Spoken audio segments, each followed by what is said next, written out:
नमस्कार दोस्तों। आज अपन चर्चा करने वाले हैं कनिष्क के बारे में। जैसा कि अपना टॉपिक कुषाण वंश का कंप्लीट हो चुका है, तो आज अपन कनिष्क के बारे में जानते हैं और अपने टॉपिक को पूरे कुषाण वंश को कंप्लीट करते हैं। ठीक है,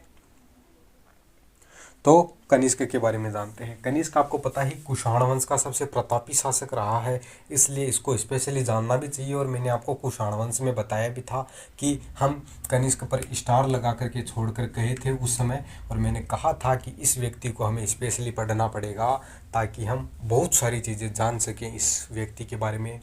ठीक है, कनिष्क के बारे में अगर मैंने आपको बताया था कि सबसे पहले कुजुल कडफिसस राजा बनता है, कुजुल कडफिसस के बाद में विम कडफिसस राजा बनता है, और विम कडफिसस के बाद में जो प्रमुख राजा बनता है वो अपना कौन हो जाता है? कनिष्क हो जाता है। कनिष्क की बात करें तो कनिष्क का जो शासनकाल है वो हमें इतिहासकारों में मतभेद है, लेकिन फिर भी हमें 78 ईस्वी से लेकर के 101 ईस्वी का हमें शासनकाल देखने को मिलता है।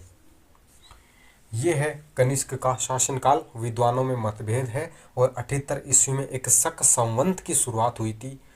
विद्वान उसी को कनिष्क का राज्यारोहण की तारीख मानते हैं, तिथि मानते हैं। ठीक है, उसी साल मानते हैं कि भाई 78 ईस्वी में ही कनिष्क राजा बना होगा, ऐसी बात की जाती है। कनिष्क की स्पेशली आज अपन चर्चा करने वाले हैं। तो कनिष्क जो है उसका काफ़ी बड़ा साम्राज्य था। ठीक है, उसके साम्राज्य जो था वो काफ़ी सारा बड़ा था, तो आज उसी के बारे में अपन चर्चा करेंगे। और मैं आपको इसके बारे में बताऊं तो अपन सबसे पहले तो ये चर्चा कर सकते हैं कि कनिष्क ने एक संवत की शुरुआत की थी 78 ईस्वी में। 78 ईस्वी में शक संवत की शुरुआत, शक संवत की शुरुआत की। शक संवत की शुरुआत किसके काल में होती है? कनिष्क के काल में होती है। फर्स्ट ऑफ ऑल ये आपको पता होना चाहिए। दूसरी चीज़ अपन बात करें तो कनिष्क की राजधानी की चर्चा कर सकते हैं। कनिष्क की इम्पोर्टेंट राजधानी कौन सी थी? राजधानी के बारे में यदि चर्चा करें तो बहुत चीज़ें ऐसी हैं जो जानने लायक है हमारे लिए। राजधानी की यदि बात की जाए तो ठीक है, तो ये चीज़ आप लिख सकते हैं, राजधानी।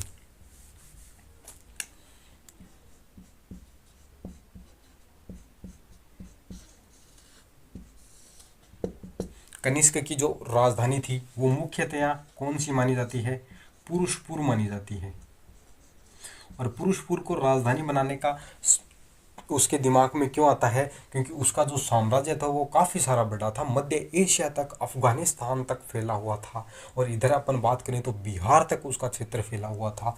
तो काफ़ी बड़ा साम्राज्य होने के कारण जो सेंटर के अंदर, उस साम्राज्य के सेंटर के अंदर यदि बात करें तो वो कौन सा क्षेत्र आता था? पुरुषपुर आता था। इसलिए इस व्यक्ति को अपने साम्राज्य को जो राजधानी है वो पुरुषपुर बनाना पड़ा। इसका जो क्षेत्र कितना बड़ा था उसकी यदि अपन चर्चा करें तो इसके साम्राज्य की बात कर लेते हैं कनिष्क की। तो इसका जो साम्राज्य है वो काफ़ी बड़ा था, मध्य एशिया तक फैला हुआ था। मध्य एशिया, ठीक है, मध्य एशिया, चीन का पश्चिमी क्षेत्र, ठीक है, अफगानिस्तान, अफगानिस्तान। अपने भारत की बात करें तो हमारे भारत का यूपी, बिहार, पंजाब, हरियाणा, ये सब क्षेत्र कनिष्क के अंडर में आया करता था। तो काफ़ी बड़ा साम्राज्य था, इसलिए ये क्षेत्र जो था वो केंद्र में था, और केंद्र में होने की वजह से इस व्यक्ति को इस क्षेत्र को राजधानी के रूप में बनाना पड़ता है। और पुरुषपुर के अंदर भी उसने कई सारे काम करवाए थे जिसके बारे में अपन आगे चर्चा करेंगे। ठीक है, तो आप इतना जान लीजिए, इसकी राजधानी जो थी वो पुरुषपुर थी। बड़ा साम्राज्य था, मध्य एशिया तक फैला हुआ था, इस वजह से उसको पुरुषपुर को राजधानी बनाना पड़ा। ठीक है, तो ये चीज़ आप नोट कर सकते हैं। इसके अलावा अपन बात करते हैं आगे की। अब बात करते हैं कनिष्क के विजय अभियान। विजय अभियान यदि मैं लिखने बैठूंगा तो फिर से वही बात, 1 घंटे से ज़्यादा लग जाएगा, सब कुछ लिखा लिखा कर बोलूँगा तो। लेकिन फिर भी मैं आपको बता देता हूँ, कनिष्क ने कई क्षेत्रों की विजय की। उसमें अपन इम्पोर्टेंट हेडिंग लगा करके बात कर लेते हैं। पूर्वी भारत की विजय, पूर्वी भारत की विजय, ठीक है, पूर्वी भारत की विजय। इस चीज़ का हमें उल्लेख कहाँ से मिलता है? तो इस चीज़ का हमें उल्लेख मिलता है, एक ग्रंथ है संस्कृत का जिसका चीनी अनुवाद करवाया गया था। उस ग्रंथ का नाम है श्री धर्म पीटक निदान सूत्र। कौन सा ग्रंथ है? इस चीज़ का हमें उल्लेख मिलता है कौन से ग्रंथ से? श्री धर्म पीटक निदान सूत्र। काफ़ी बड़ा सारा नाम हो जाता है। श्री धर्मपिटक निदान सूत्र यह एक ग्रंथ है और इसका जो चीनी अनुवाद है उससे हमें पूर्वी भारत के विजय की उल्लेख मिलता है। और इसी ग्रंथ से हमें जानकारी मिलती है कि कनिष्क ने पश्चिमी भारत की बात, पूर्वी भारत की बात करें तो पाटलिपुत्र पर इसने आक्रमण किया था, पाटलिपुत्र विजय किया था। पाटलिपुत्र विजय, उस समय पाटलिपुत्र का जो राजा था उसको कनिष्क द्वारा हराया जाता है और हरने के बाद में उस राजा ने हर जाने के रूप में उसको, कनिष्क को पैसा तो नहीं मिला लेकिन कुछ चीज़ें मिली थी। तो उनमें अश्वघोष लेखक, बुद्ध का भिक्षा पात्र और एक विशेष प्रकार का मुर्गा प्राप्त हुआ था, अद्भुत मुर्गा प्राप्त हुआ था। तो यहाँ पर आप लिख सकते हैं अश्वघोष, ठीक है। दूसरा भिक्षा पात्र, बुद्ध का भिक्षा पात्र, ठीक है, भिक्षा पात्र, ठीक। और एक चीज़ अपने मुर्गा। ये चीज़ें कनिष्क को प्राप्त होती है जब कनिष्क ने पाटलिपुत्र विजय की थी। और पाटलिपुत्र विजय का उल्लेख हमें कहाँ से मिलता है? श्री धर्मपिटक निदान सूत्र, इस ग्रंथ से हमें जानकारी देखने को मिल जाती है। तो ये चीज़ आप नोट कर सकते हैं, ठीक है, उसकी पूर्वी भारत की विजय के बारे में, ठीक है। और पूर्वी भारत की विजय का अगर अपन देखें तो उसके साम्राज्य में ये क्षेत्र था, इसका भी हमें प्रमाण मिलता है। और प्रमाण क्या क्या मिलता है? यदि आप बात करें, कई स्थानों से इसके सिक्के प्राप्त हुए हैं हमें पूर्वी भारत में, जैसे कि महास्थान, ताम्रलिप्ति, और कौन सा क्षेत्र आ जाता है? और अपना पटना और गया का क्षेत्र आ जाता है। पटना, गया, ये वो क्षेत्र हैं जिनसे हमें सिक्के प्राप्त हुए हैं कनिष्क के काल के।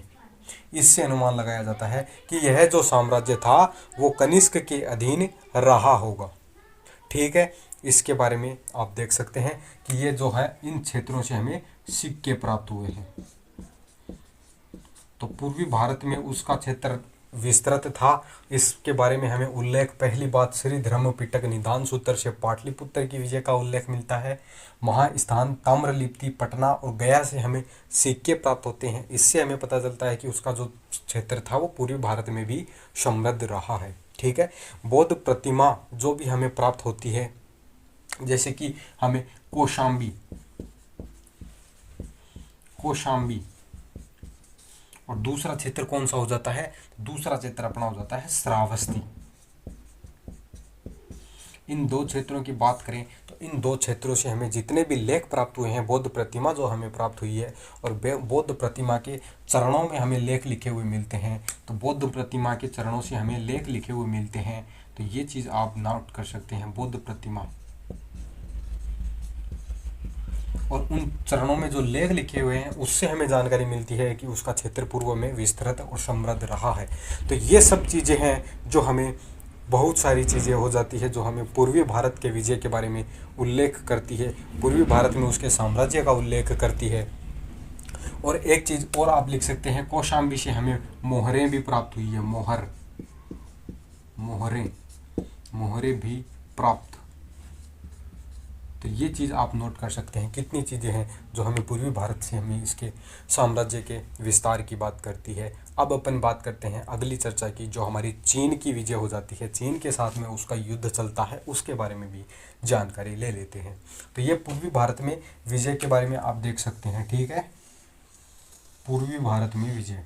और पूर्वी भारत में विजय का उल्लेख हमें श्री धर्मपिटक निदान सूत्र से मिलता है। पाटलिपुत्र विजय का उल्लेख, सिक्के हमें प्राप्त हो रहे हैं महास्थान, ताम्रलिप्ति, पटना और गया से, तो ये भी बता रहे हैं। और बौद्ध की जो प्रतिमा प्राप्त हो रही है उससे भी हमें पता चल रहा है कि उसका क्षेत्र पूर्व में फैला हुआ था। तो ये हो गया पूर्वी भारत की विजय। दूसरी विजय अपन बात करते हैं चीन की विजय।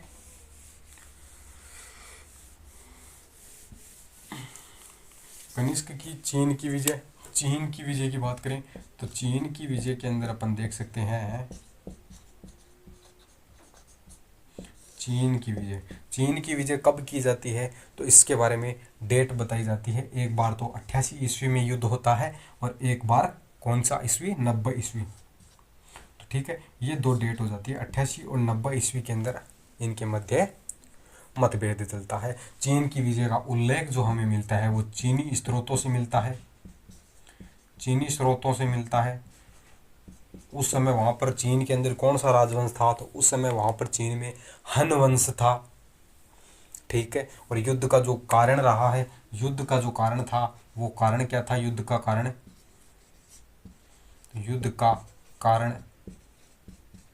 एक महिला रही है।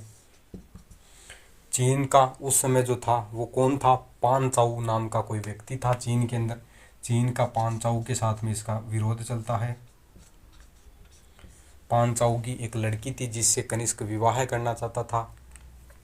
कनिष्क ने हनवंशीय राजकुमारी से विवाह करने का प्रस्ताव रखा था, लेकिन प्रस्ताव को पान चाऊ द्वारा ठुकरा दिया जाता है। पान चाऊ ने प्रस्ताव को ठुकरा दिया, और पान चाऊ ने जब प्रस्ताव को ठुकरा दिया तो चीन जो अपना कनिष्क है वो रुष्ट हो जाता है, और रूठ करके वो पान चाऊ पर हमला करने की कोशिश करता है। पहली बार जब 88 ईस्वी में पान चाऊ पर कनिष्क ने हमला किया तब तो कनिष्क की हार हो जाती है, और जब दूसरी बार हमला करता है तो कनिष्क की विजय हो जाती है।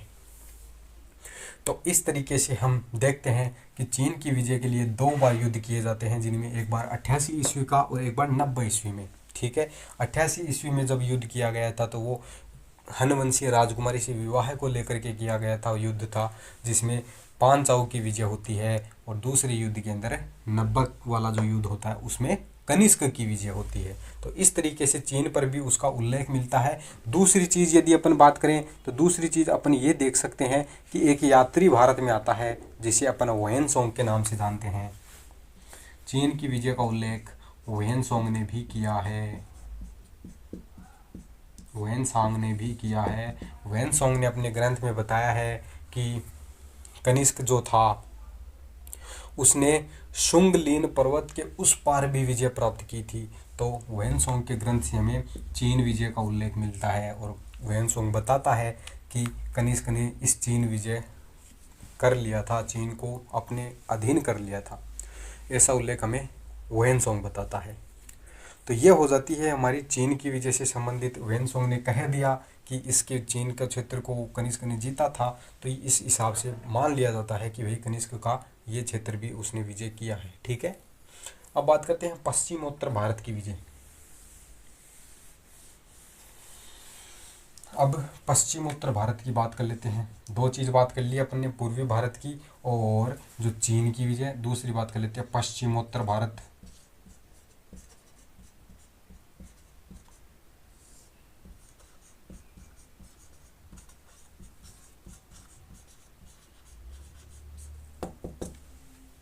इस चीज़ की चर्चा करने वाले हैं। ठीक है, पश्चिमोत्तर भारत की विजय के बारे में तो ये मान के चलो उसका ही क्षेत्र था वो, और उसके क्षेत्र से हमें कुछ प्रमाण मिलते हैं। 11वें वर्ष का एक लेख मिलता है सुई विहार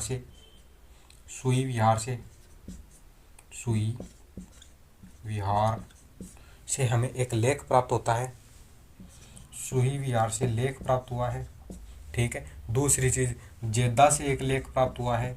जेद्दा पेशावर के अंदर पड़ता है। ठीक है, इसको लिखने की ज़रूरत नहीं है, आप ये लिख लो जेद्दा से हमें लेख प्राप्त हो रहे हैं। ठीक है, और क्या बात कर सकते हैं, कपिसा के अधिकार की पुष्टि ह्वेनसांग ने कर दी है। कपिसा काबुल क्षेत्र के अंदर आता है कपिसा। ठीक है, कपिसा विजय का उल्लेख ह्वेनसांग ने किया है। ठीक है, इसके अलावा और क्या बात कर सकते हो आप, कश्मीर विजय का उल्लेख कल्लण की राजतरंगिणी में मिलता है। कश्मीर विजय का उल्लेख कहाँ से मिलता है हमें, कल्लण की राजतरंगिणी से मिलता है। कल्लण की राजतरंगिणी से मिलता है। तो इस तरीके से उसका साम्राज्य जो था वो काफ़ी समृद्ध रहा है। ठीक है, तो ये चीज़ें हमें जानकारी मिलती है, और कल्लण की राजतरंगिणी से हमें कनिष्क पूर्व बसाने का भी उल्लेख मिल जाता है, जो कश्मीर में बसाया गया था। तो इस तरीके से ये जो क्षेत्र है वो हमें बता रहे हैं कि उसका क्षेत्र काफ़ी समृद्ध रहा है, साम्राज्य अफगानिस्तान तक उसका फैला हुआ था। इन प्रमाणों से हमें प्राप्त हो जाता है। पेशावर का उसका अपन देखते हैं कि वो जो स्तूप बनवाया गया था 400 फीट ऊंचा, उससे हमें जानकारी मिल जाती है। और यदि बात करें तो हमें कई सारी जानकारियाँ मिल जाती है। एक हुविस्क का लेख भी हमें प्राप्त होता है काबुल क्षेत्र से। काबुल के अंदर हमें एक प्राप्त होता है हुविस्क लेख। हुविस्क का लेख, हुविस्क लेख ये हमें कहाँ से प्राप्त हुआ है, इस लेख की चर्चा करें तो ये लेख हमें वारदाक से प्राप्त हुआ है। वारदाक से प्राप्त हुआ है। ये क्षेत्र भी कहाँ पड़ता है, वारदाक अब काबुल वाले क्षेत्र में पड़ता है। तो इस तरीके से उसका क्षेत्र जो था वो काफ़ी समृद्ध रहा है, अफगानिस्तान तक उसका क्षेत्र फैला हुआ है। तो अपन ने 2-3 चीज़ों को जान लिया। उसका क्षेत्र चीन से लेकर के बिहार तक फैला, अपन कह सकते हैं कि चीन तक तो उसका क्षेत्र था ही, ये चीज़ें अपन ने जान ली है। उत्तर में चीन, ठीक है, पूर्व में बिहार, ठीक, और पश्चिम में अफगान, ठीक है, अफगान। ये 3 क्षेत्र तो उसने जीत रखे हैं, इस चीज़ का हमें उल्लेख मिल जाता है। दक्षिण में विंध्यन क्षेत्र तक उसका क्षेत्र था, विंध्यन क्षेत्र। और इस चीज़ की जानकारी जो हमें प्राप्त होती है, विंध्यन क्षेत्र तक का जो क्षेत्र उसके अंडर में था, उस चीज़ की यदि अपन चर्चा करें तो अपन क्या चर्चा कर सकते हैं कि दक्षिण भारत की उसकी जो विजय है वो हमें सांची से प्राप्त होती है। दक्षिण भारत की विजय, दक्षिण विजय, और दक्षिण विजय का जो उल्लेख है वो हमें सांची से प्राप्त एक लेख होता है, वासिष्क लेख। वासिष्क लेख, इस लेख से हमें दक्षिण भारत की विजय का उल्लेख मिलता है। और ये वासिष्क लेख हमें कहाँ से प्राप्त होता है, तो वो होता है सांची से, ठीक है, ये सांची से हमें प्राप्त होता है। और यही हमें दक्षिण भारत की विजय का उल्लेख बताता है। और ये भी बताया जाता है कि जब दक्षिण भारत की क्षेत्र की बात करें तो कनिष्क काल के अंदर, कनिष्क काल के अंदर हमें क्या मिलता है, ये देखने को मिलता है कि दक्षिण में उस सांची वाले क्षेत्र के अंदर एक हुआ करता था वाशु नाम अंकित मिलता है बौद्ध प्रतिमाओं के नीचे। और हमें कई जगहों पर लेखों में वाशु नाम अंकित लिखा हुआ मिलता है, जिससे अनुमान लगाया जाता है कि ये कनिष्क का कोई उपराजा रहा है।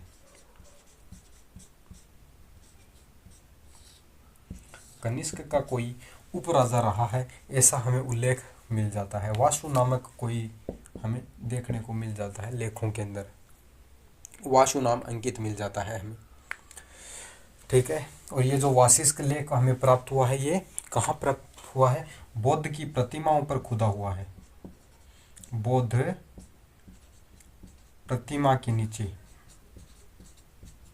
ठीक है। तो ये इतनी चीज़ें आप दक्षिण भारत की विजय के बारे में चर्चा कर सकते हैं। वासिष्क लेख से हमें जानकारी मिलती है दक्षिण भारत की विजय, उसका क्षेत्र जो था विंध्यन क्षेत्र तक फैला हुआ था, ठीक है। तो ये चीज़ हमें मिल जाती है। और वासिष्क जो था उसका शासनकाल की बात करें तो केवल 4 साल का था। वासिष्क, इसका शासनकाल केवल 4 साल का ही रहा है, ठीक है, 4-5 साल ही का ही इसका शासनकाल रहा है। इसलिए अनुमान लगाया जाता है कि शायद ये क्षेत्र भी कनिष्क द्वारा ही विजित किया गया होगा, ठीक है। तो ये अपना चारों दिशाओं में उसका साम्राज्य फैला था, उस चीज़ की अपन ने चर्चा कर ली, कहाँ तक फैला हुआ है। पूर्व की विजय का उल्लेख, पश्चिम की विजय का उल्लेख, उत्तर की विजय का उल्लेख और दक्षिण की विजय का उल्लेख हमें देखने को मिल जाता है। उसके साम्राज्य और प्रशासन की अब चर्चा करते हैं। साम्राज्य तथा प्रशासन की चर्चा कर लेते हैं। साम्राज्य तो मैंने आपको बता दिया, उत्तर में कश्मीर से दक्षिण में विंध्य, पूर्व में बिहार से पश्चिम में अफगान, ठीक है, ये उसका साम्राज्य था। कश्मीर, विंध्यन क्षेत्र, विंध्य क्षेत्र, बिहार और ये अपना अफगान, अफगानिस्तान, ठीक है, ये आप याद रख लेना।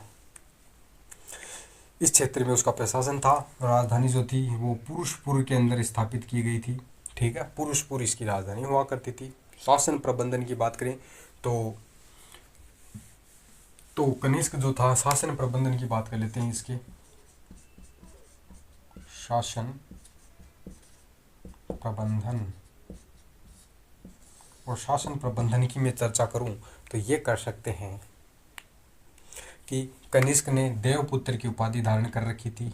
उस समय देवपुत्र की उपाधि चला करती थी, और देवपुत्र की उपाधि धारण करने का मतलब ये हो गया कि वो किसी न किसी देवता का पुत्र अपने आप को मानता था। राजा का देवीय सिद्धांत हमें देखने को मिल जाता है। ठीक है, तो देवपुत्र की उपाधि से हमें ये जानकारी मिल जाती है। साम्राज्य जो था वो क्षत्रप और महाक्षत्रपों के अधीन रहता था। क्षत्रप व महाक्षत्रप,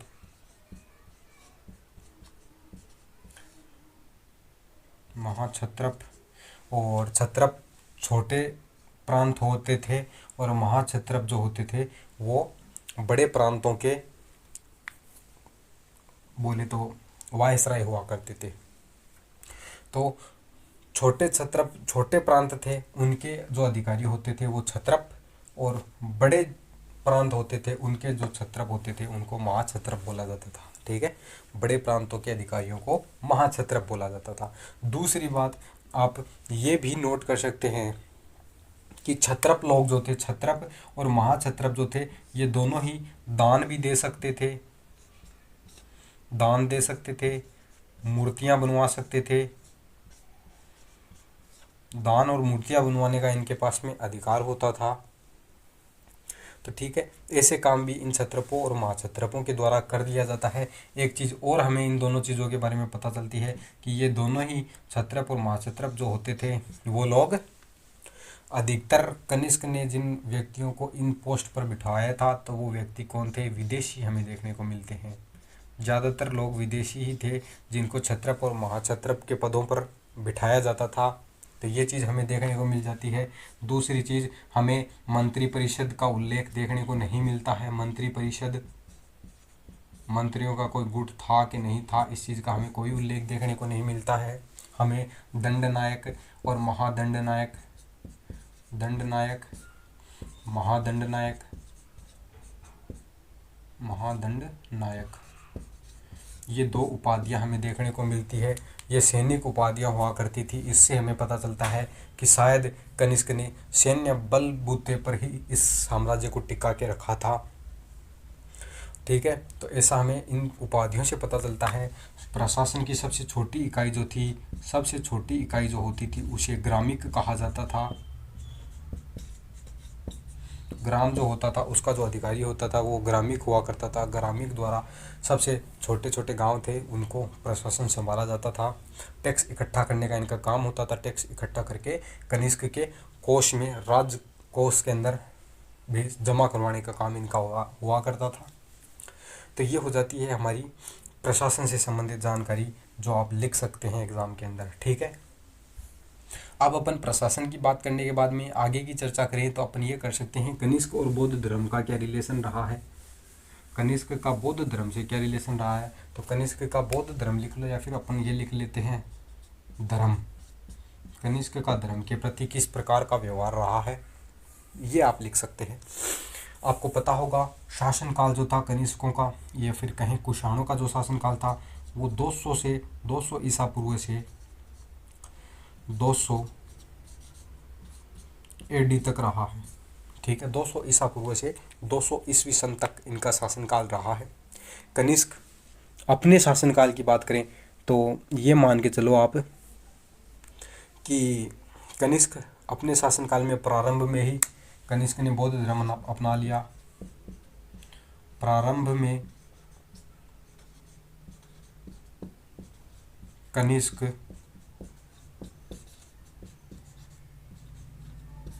बौद्ध हो गया। ठीक है, प्रारंभ में ही कनिष्क जो है वो बौद्ध हो जाता है। कनिष्क के शासनकाल के अंदर ही कनिष्क ने जो था, कनिष्क ने ही कौन सी शाखा को ज़्यादा राजाश्रय दिया था? महायान शाखा का अनुयायी हुआ करता था। ये महायान शाखा को राजाश्रय दिया, का अनुयायी बना। और कनिष्क ने महायान शाखा का मध्य एशिया और चीन में इसका विस्तार करवाया था, इसका प्रचार प्रसार करवाया था, ऐसा भी हमें देखने को मिलता है।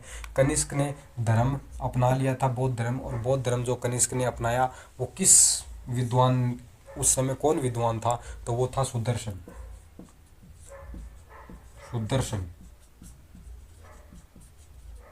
आचार्य था। और सुदर्शन आचार्य के कहने पर ही कनिष्क ने क्या किया था, बौद्ध धर्म को अपना लिया था। तो बौद्ध धर्म को अपनाने के लिए सुदर्शन आचार्य ने ही उनको प्रोत्साहित किया था, ये चीज़ आप याद रख सकते हैं।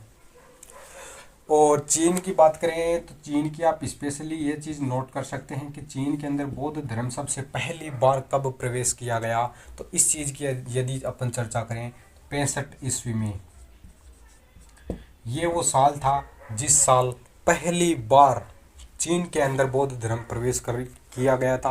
और उस समय वहाँ का जो सम्राट था वो हान वंश का था, और हान वंश में भी मिंगती, चीनी सम्राट कौन था, मिंगती, ये वो व्यक्ति था, मिंगती हान वंश का था, ठीक है। इसके काल में ही सबसे पहले बौद्ध धर्म जो था वो कहाँ प्रवेश करता है, चीन में बौद्ध धर्म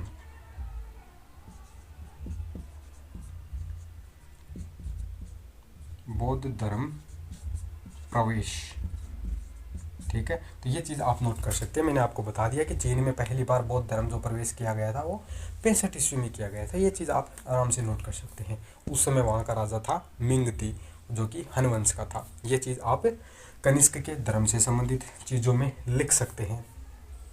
और धर्म से संबंधित चीज़ों की यदि अपन चर्चा कर रहे हैं तो चतुर्थ बौद्ध संगीति, सबसे बड़ी और सबसे इम्पोर्टेंट बात कि कनिष्क ने धर्म को राजाश्रय दिया, ठीक है।